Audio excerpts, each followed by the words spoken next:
So I'm going to move on now to transformational leadership and the crux of what we are here for. Transformational leadership itself is a concept that is credited to a political writer. He was named James McGregor McBurns, and in 1978 he wrote a book called Leadership. And in that book, he identified this concept called transformational leadership. At the time, what was popular was transactional leadership, where the focus was just an exchange of performance for rewards. You do this, I give you that. If you don't do this, I'm not giving you that. In the school concept, it's very easy to see. You come to class, do your lesson plans, attend the meetings, teach the kids. We give you a staff lunch, we give you a staff outing, we give you your salary, maybe a performance bonus at the end of the year, finish. So it's just a very cold transaction. But transformational leadership is different. Transformational leadership says we are inspiring followers to aim for and achieve ambitious goals. So you go up a level. So yes, we should compensate people for the work that they're doing. We should reward people. It shouldn't be just about the ambitious, high in the sky goals and visions, but it can be both. And this is what transformational leadership aims to do. Transformational leadership is often viewed as well suited to education because it empowers the teachers and provides them with a sense of hope, optimism, energy, and defines the vision of productivity as they accomplish goals.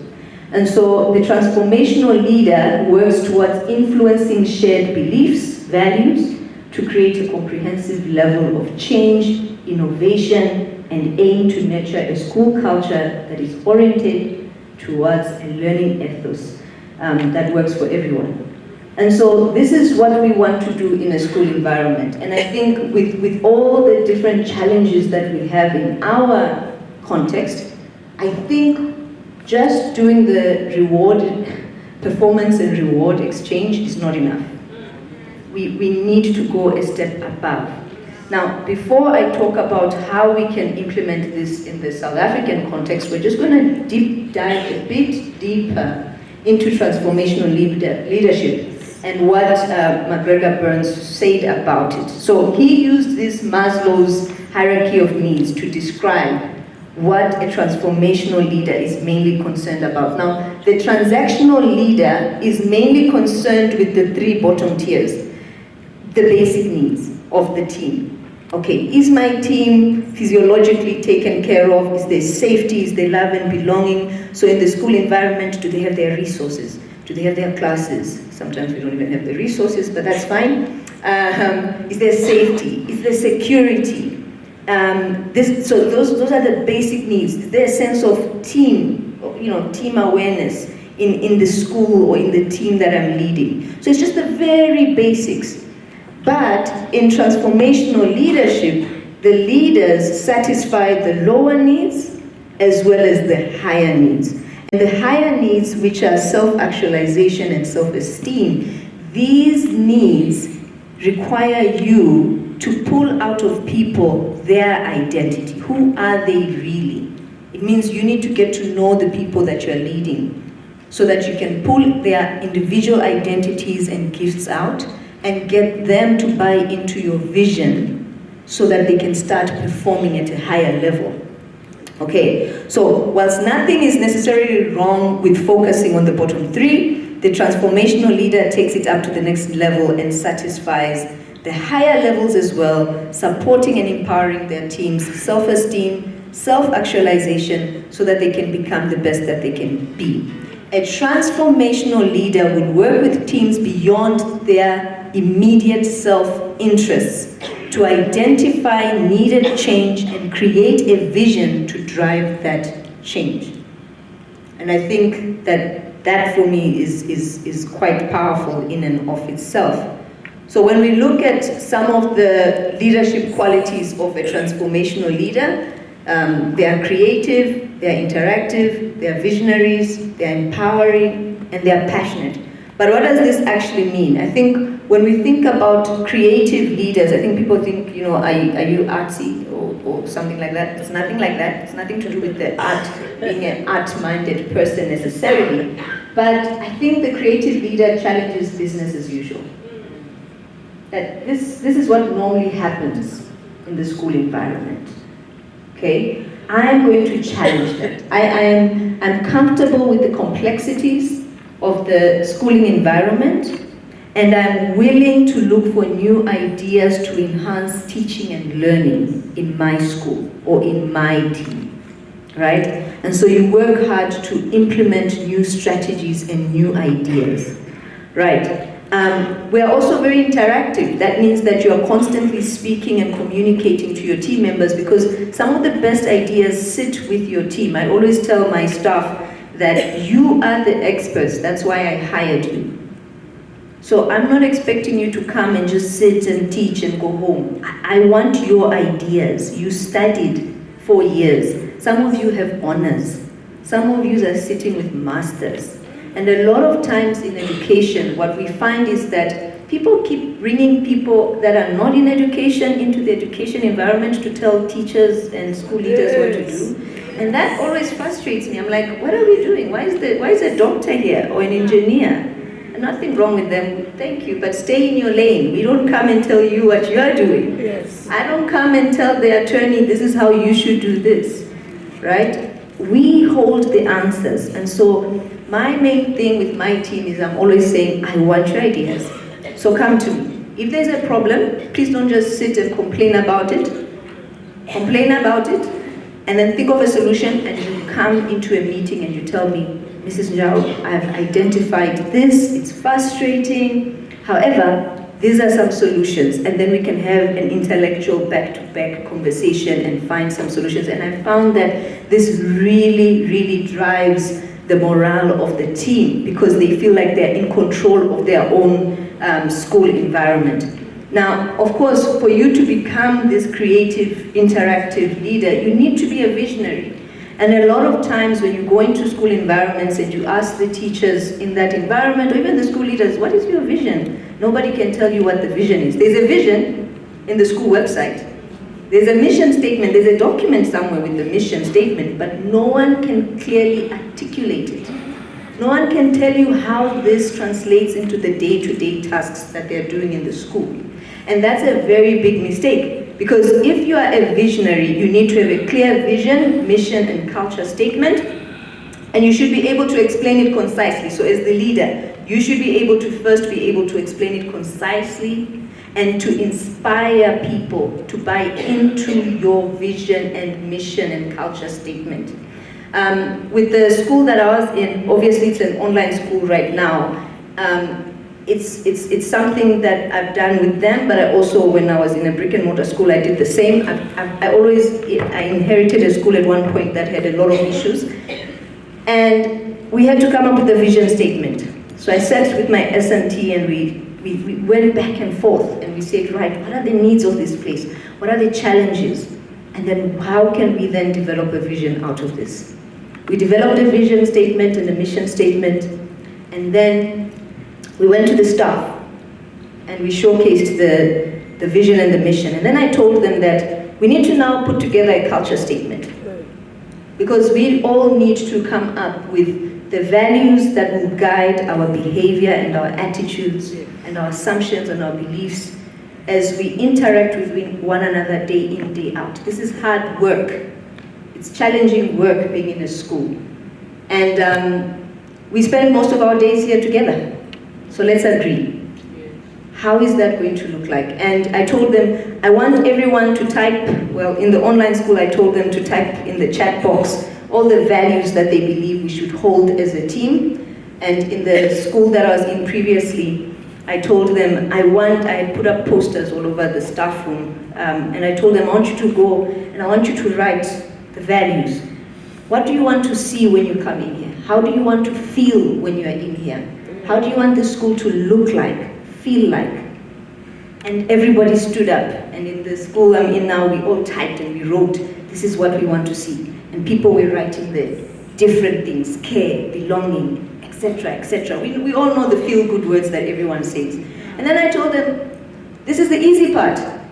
The difficult part is now, I first am going to go, I'm going to group all these values into like main key value components, because words people say can often be grouped into value components. So we broke it down into the main 5 top values that everybody said, and then sat again with my SMT and we've developed a culture statement that this is who we are. Okay. This is how we operate when we're here. There's respect for one another. We show up. We come from different places. We come from different spaces. But there's a way in which we engage with one another so that we can do the work that we need to do well. And then we went back to the team. And I said, right, this is what you all said. I put columns of all the values. I said, right, this is where they all fall into. These are the core themes of all the values you said. And this is our culture statement. Now, here's the vision, mission, and the culture of this school. This is not a Mrs. Njau show. It's our show. So I can embody all of these things, but if you guys don't come to the table, it's not going to work. So everyone is held accountable. And every time, I can promise you now, every time we have challenges, and even now, every time we have challenges, I hold them back to the culture statement. Are you abiding by the culture document that you agreed that we should abide by as a team? Here is the vision. We want to make an impact. We want to change the educational landscape within the continent of Africa. Are we doing that? And you'll be surprised how when people buy into a vision, mission, and culture, they suddenly change their behaviors. Because there's accountability, there's structure, there's support. Even when there's challenge, there's communication that is ongoing. And so that vision part is extremely, extremely important. And it's not a case of I'm going to show the vision once and that's it. No. At the start of each term, when I start my staff meetings, this is who we are. This is why we are here. This is what we're going to do. And then we speak about all the other points and every other, all the other academic issues, the behavior issues, everything else. And then I close with the same sentiments and I say, right, this is what we do when we have problems. Don't wait till you drown. When the water is here, that's when you come and tell me. Don't tell me when you're drowning and you're frustrated and everything is a mess. Tell me when it's still here and we can still kind of swim through it. And then we can make a plan and we can sort it out. So the visionary part is very important because it links to the empowering part, because when you have a clear vision, you are able to then empower people so that they can get to a place of self-actualization where they are able to lead with their own strengths than to constantly rely on you. This is why we are tired as leaders, because they are constantly knocking on your door for answers that they should have. That's why I always remind them, you are the expert, I hired you. And I'm coaching you and we are training you, right? And we have a vision and a mission and a culture statement. So I'm not saying don't come to me, but I want you to start thinking as well and to lead in your own right? And so that's important, okay? And finally, passionate. I think true leaders believe in their own cause. They demonstrate commitment and they're enthusiastic about the vision. Even when there's challenges, I always tell my team, a challenge is an opportunity for us to show off. It's either we're going to drown in it and we're going to be miserable. Yes, I'm not saying we're going to be happy while we're going through it. Please, it sucks while we're here dealing with this problem. But we're going to learn something along the way. Something is going to take place within us that is going to equip our skills and our capabilities. And so that is the passion that we need to hold. And so in a nutshell, transformational leaders enhance their team's motivation, commitment, and ownership. And at the end of the day, we transform followers into leaders. I'm mindful of the time, so I might skim through the other stuff, but hopefully not so much. Now, transformational leadership in the South African context. We are dealing with a lot of challenges in our South African context. We've got poor infrastructure, we've got overworked and underqualified teachers at some points. We lack teaching and learning resources, and I think with all the different results we get from PILS and other international bodies, we can agree that our outcomes are not the best that they can be. But then the question should then be, can transformational leadership work within our context with all the challenges that we have? And I truly think that yes, the answer is yes. We definitely can use it and we should use it. Because if we are creating an inspiring vision for the future, if we are motivating people to buy into that future and to deliver the vision that we have, if we manage the delivery of the vision itself and not just leave it as an outlier, and if we build strong, trustworthy, trust-based relationships with our people, then we can really send people on the ground who are able to come in and really deal and sit with the solutions to some of these problems. These problems do not require a transactional leadership style. These sort of problems require us to pull out leaders out of our team so that we can find innovative ways to solve these issues that we face on the ground. And so I've already spoken about the vision, I've spoken about the importance about putting that mission statement in place, but I think one of the things is understanding that leadership is a long-term process, and that as a leader you are constantly working to build relationships, to entrust, to grow individuals, to grow, to train people, to host PD sessions, to coach one-on-ones, to have an open door, but to also find innovative ways for some of these solutions, even as we are waiting on our government to assist us, right? And so, what then can we say are the benefits that we can reap from the transformational leadership style in South Africa? I think some of the benefits is culture. We are able to strengthen the school culture. I think that's extremely important because a lot of the school cultures are very toxic. We know where, you sit in someone's chair in the staff room and then it's a fight. And so we know, don't sit on Danny so-and-so's chair, or that corner is for the maths teachers, or that corner is for the English teachers. Like, there's a lot going on, okay? And so we definitely need a strengthening of the school culture, and that requires us to look in the mirror and think about how everything we do influences the school culture in a very powerful way. As much as I tell my team that this is not the Mrs. Njau show, I'm also very aware that my behavior and my attitudes and my values play a significant role in influencing everyone else's behavior and everyone else's, the way everyone else's show up. And so look in the mirror. This is why we started with that mirror in the beginning. Where you can, select your stuff wisely and make sure that you teach, or rather I would say train, coach your staff for you to see what you want to see. The only way you're going to get high achieving learners is if you nurture high achieving teachers. So you invest in your teacher so that they can invest in their learners. And I've seen it as well in the environments I've been, is when I invest in my teachers, PD sessions that are actually meaningful, coaching sessions, driving of the vision, the mission, and the culture, it trickles down. Because they know when I enter the classroom, I'm looking for the very same thing that I've been speaking and pouring into them. So that's very important.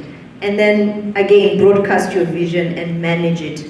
The other thing is we are able to see community participation in school decisions, and that's not just from internal stakeholders, but also from external stakeholders. This is very important. Educator morale and motivation. I think a lot of educators, the morale is often very low, the salaries are always an issue, the working environments are always an issue, but I think that when we positively contribute to their growth as individuals, then there's something that they can look forward to, and they're able to create more interesting and dynamic learning experiences for their learners. We also drive innovation, and I think that's extremely important in the country that we live in, and also we enhance or we better the student experiences, I think, and that's the ultimate goal of education anyways, is to enhance the outcomes of the learners we serve, and we can only enhance learner experiences and outcomes once we have tackled the above mentioned. So that's quite important as well. So to just wrap up, as we just wind down and to recap, often the instructional leadership model is what is also most preferred by school leaders. And you can see the differences on the screen, where instructional leadership focuses more on the school goals, and those are created and communicated by the principal.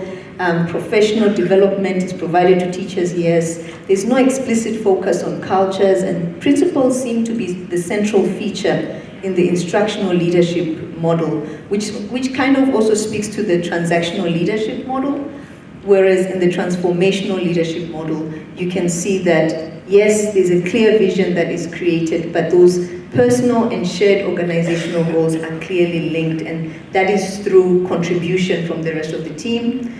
The teachers are intellectually stimulated and they're encouraged to try new things. Nothing wrong with professional development. I've got weekly PD sessions for my team, but I think it's important that the PD sessions intellectually stimulate the staff, and that we are not regurgitating the same things over and over again. And then again, that proactive focus on culture building, and then delegation of ownership of curriculum coordination, the supervision, evaluation, instruction, student programs to the team. This is where you use the expertise of your team to get the full value of who they are as leaders in their own right.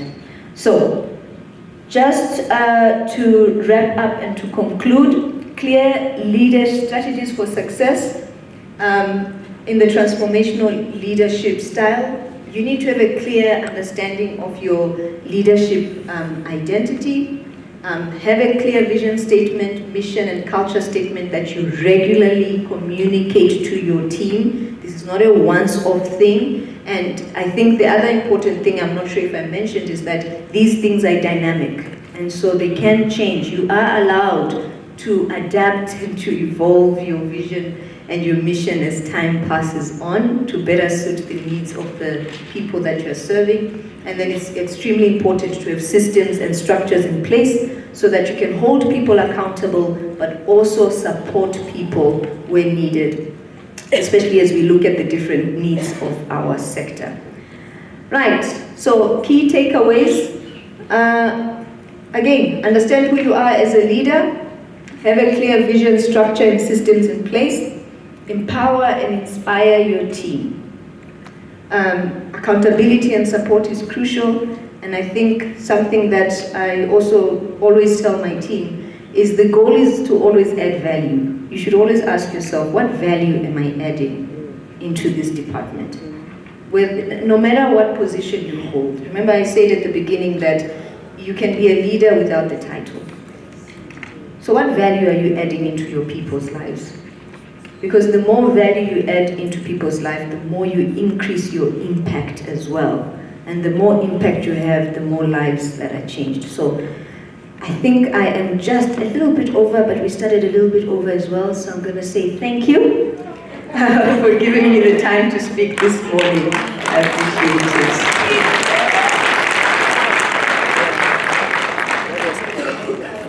Thank you, Dave. I was like holding my breath because we took you 5 minutes. So we had to give her 5 minutes, but you were amazing. Can we just give her another round of applause, please? Wow.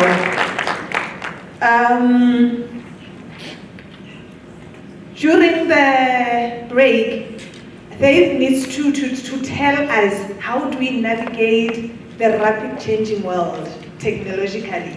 You didn't go there, my sister. We want you there. And what really resonated with me was, why do we show up every day? I think I'll think about that question for the longest time. Every morning, why do we show up?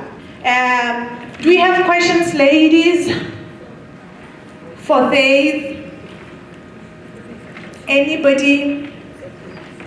A comment?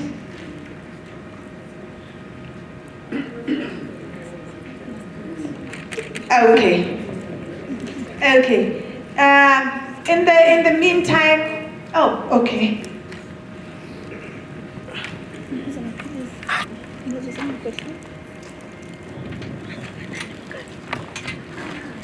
Good morning, powerful women. And good morning, woman of worthiness. Leaders, you are empowering us. Thank you, thank you. I couldn't be anywhere else except being here.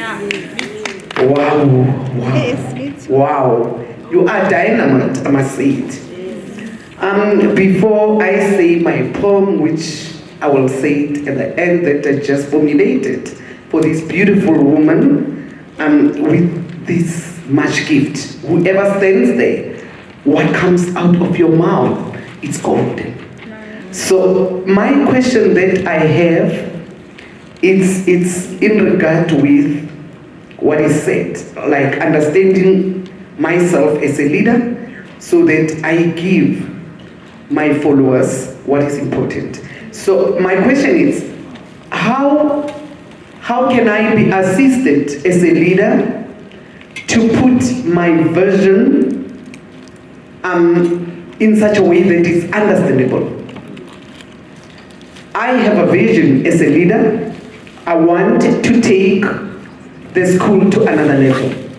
And I explained or I shared with all the stakeholders my vision. How can I be assisted in ensuring that my vision is understood or taken?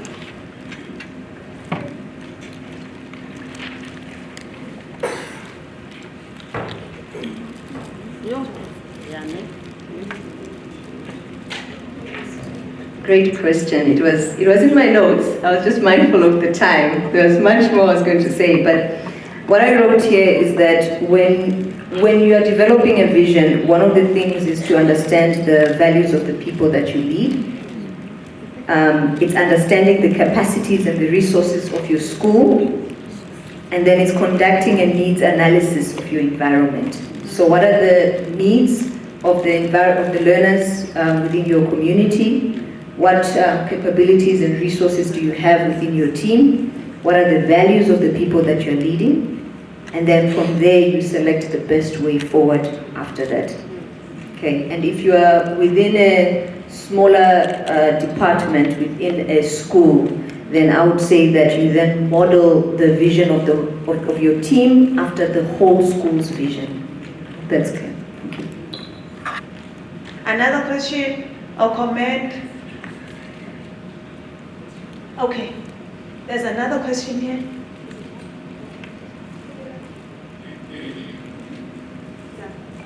All right, my question is, Ms. Faith, in the event that as a school we get to maybe hire a new employee, it's now during the second or third term of the year, and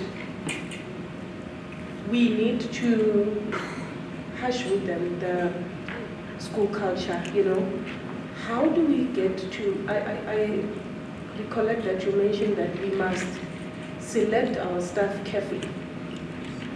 He's a good maths teacher, according to the interview, but then with how he presents himself, he does not really fit the school culture. How do we navigate that? I think since he's already, let me say, before you hire someone, one of the key questions you should ask in an interview is questions relating to their values, questions relating to how they engage with people, questions to how they manage conflict, etc. Now, obviously people can lie in interviews and then they get in, so that's perfectly fine. Once they're in, you should have a comprehensive onboarding process. You should have an onboarding process that lasts at least, I would say, the first month of the term, of that, whenever they started, where you introduce to them the vision and the mission and the culture of the school, what your values are, and you get them to almost sign documents, agreeing and showcasing that they understand, that I sign off that yes, this first week I've had this meeting with my line manager, I understand that these are the principles that the school abides by. Then after maybe another 2 weeks, you meet again, right? I'm checking in, how are things going? What are the issues? What are the challenges? Have you noted anything different about what we do versus what you did in other schools? And then you draw them back to what you abide by as a school. And if you do this over a 6-week period, all you need is 3 meetings, but in that time, he's going to know that someone is observing his behavior, not just his professional teaching capabilities, but also his conduct. And then when you do see that it becomes a problem, because there's always the outliers, I have them too, I always find that being direct with people helps. I find that if I see that this is an ongoing behavior, I will call you into a meeting and say, I need to check in. I hear that this is what I'm hearing. Is everything fine? Are there any issues that I should be aware of? Where I'm hearing this is what's going on. And often people are shocked because a lot of times people skirt around issues in schools. And when you hold people accountable to their behavior and their words, people are at first they will kind of hide and then you just, no, I'm not trying to be funny. I just really want to understand so I can help you. Once you do that a few times, people told the line. And then when it continues, I've had instances where I've asked people, do you actually want to work here? Is this an environment you enjoy being in? I don't want you to feel like I'm forcing you to be here. And that also wakes people up, and I had one person in particular, it just comes to mind, where she said to me, no, I love it here. And I told her, oh, it's just that I always hear negativity from you, so I thought you don't like it here. And suddenly, she's as positive as can be. So hold people accountable. Yeah. Wow, thank you so much, ladies.